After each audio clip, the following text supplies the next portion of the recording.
I'm fascinated by the dream world we live in, our dreaming, sleep dreaming, and that moment of pre-sleep when the subconscious mind whirls up. And my own personal feeling is that, and this is beyond religion or spirituality, is that this is all an illusion, Maya. Because my life has been such.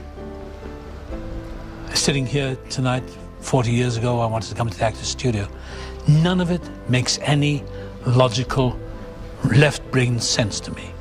There have been books written about it, Jung wrote about it, that there's something in us that we deeply understand, deep in our nature, deeper than anything we can even begin to comprehend.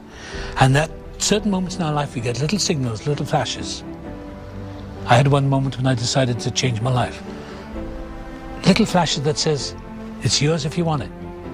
And I don't know how that happens, but it's happened to me. So that's what I've tried to put into this movie about the dream-like nature of life.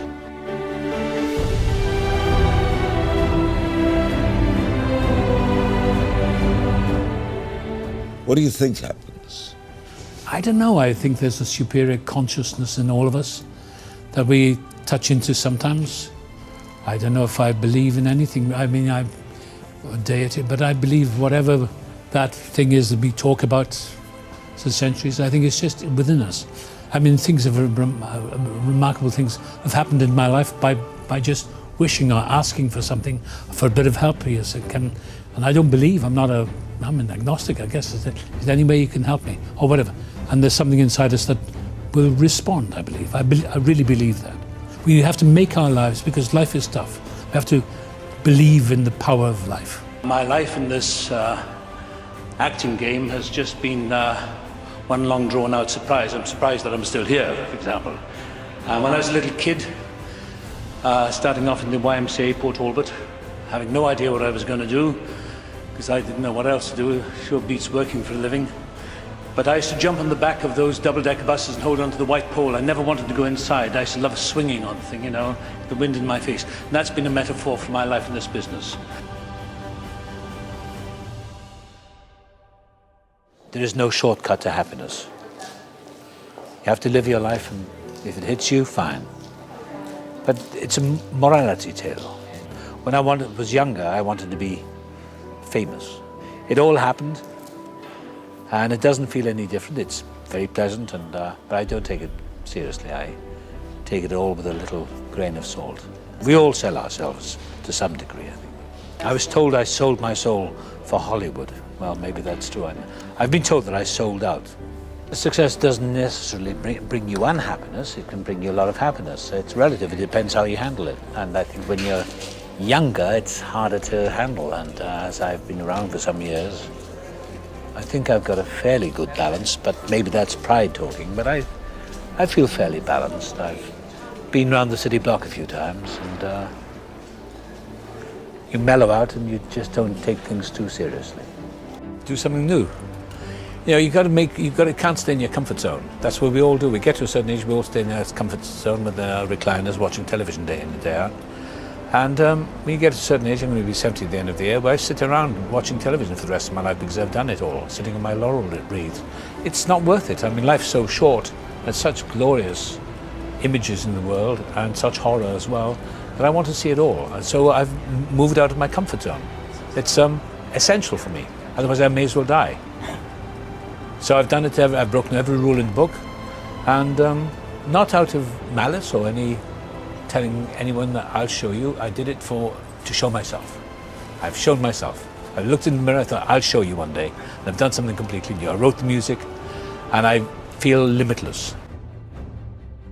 You know, anything with faith, you can move mountains, and trust and let go and all that sort of thing. You know, and I used to just throw myself into it. And then when the negatives came to my mind, I would positive sounds in my head. You know, I'd say I can do it. You know, and I used to meditate and visualize myself doing it. And I used to visualize myself on like a kind of try and visualize myself doing those sort of fanning cards and springing them, and gradually, surprising the power of mind. What happens? You know, your muscles begin to respond. It's like anything really. If you're playing the piano or driving a car, it comes through relaxation.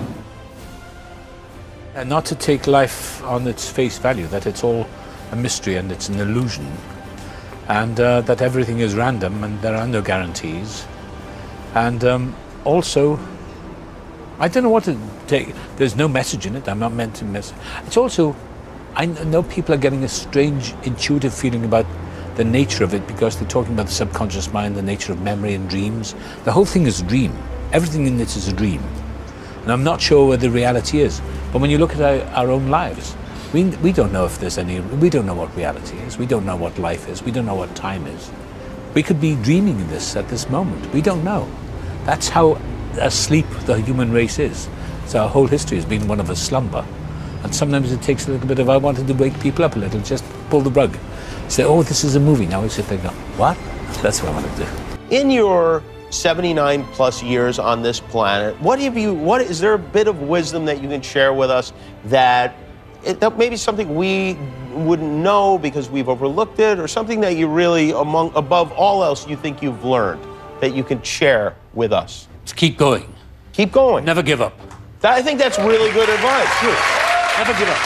Because, you know, the thing is, we get questions in our head and little voices that put us down when we were kids and all that. So I get over that. That's what I've had to do, is get over the, you know, whatever troubles. And just, I carry a photograph of myself in my phone when I was a little boy. And I was a little confused kid, as we all were. And I look at him and I said, we did okay, kid. We did okay. That's a very high-tech way of talking to yourself. It reminds you deep down inside. I like that. Because life is tough, but you just got to get out of bed, get on and do it. My grandfather always carried his own luggage and all of our luggage, too. And we were always like, what are you doing? Put that down. But now I realize, like, that's what it is, right? That's what you got to do. He kept going. Yeah. You got to do it.